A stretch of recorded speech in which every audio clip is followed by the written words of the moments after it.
حياتي ستتمحور حول نقطتين أساسيتين. في البداية السيد الوزير، أولا شكرا على الزيارة إقليم الحوز، وكما قال السي حمزة زايد موسى لنا شرف أننا كنتلاقاو معك عدة مرات في هذه الولاية. كنت حضرت في اللقاء بمقر الوزارة بالرباط، وجبت معايا مجموعة من الملفات ديال الجامعة ديالنا أنكال، ولكن الإشكال الحقيقي اللي كاين السيد الوزير هو كيفاش الآليات ديال التتبع ديال هذه الملفات اللي وضعنا، اش من طريقة باش غادي نتبعوهم ونلقاو إجابات حقيقية ساكنة.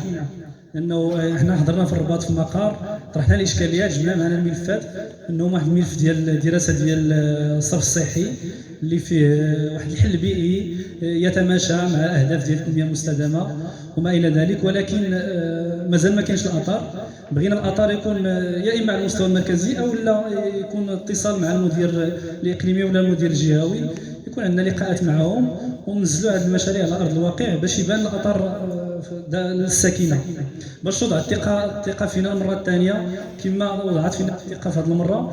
وجامعة أنكال لأول مرة كيجي فيها حزب استقلال هذا عدد الأصوات وهذا العدد ديال الأعضاء.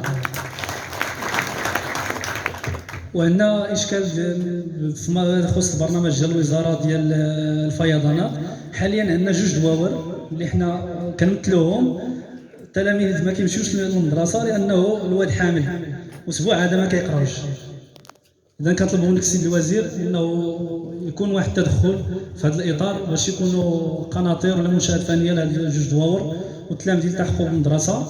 أما النقطة الثانية اللي غادي ندخل فيها، غادي ندخل فيها أنت السيد الوزير مسؤول عن الحزب وأمين عام الحزب، والحزب المشارك في الأغلبية الحكومية، والحزب في البرنامج الانتخابي وضع واحد الهدف أنه يدمج الأساتذة المتعاقدين، ولكن حاليا مشكل الأساتذة المتعاقدين يتفاقم أكثر فأكثر. نقول لك في إقليم الحوز دابا في هذا الشهر جوج ما تلاقوا تقراو 5 أيام تقريبا ولا 4 أيام بسبب الإضرابات المتكررة السيد الوزير. الحل الأساسي هو إدماج هذه الأساتذة، ولكن فقط ماشي مشكل ديال الأساتذة، راه كاين أطر أخرى منهم أطر الدعم الاجتماعي، أطر ملحقي الاقتصاد والإدارة، والملحقين التربويين. وكاينين تدخلات في هذا الاطار ديال الاكاديميات كيعرضوا مجموعه من الاساتذه على المجالس التاديبيه، وهذا خلق واحد الشنآن واحد الاحتقان في المجال التعليمي.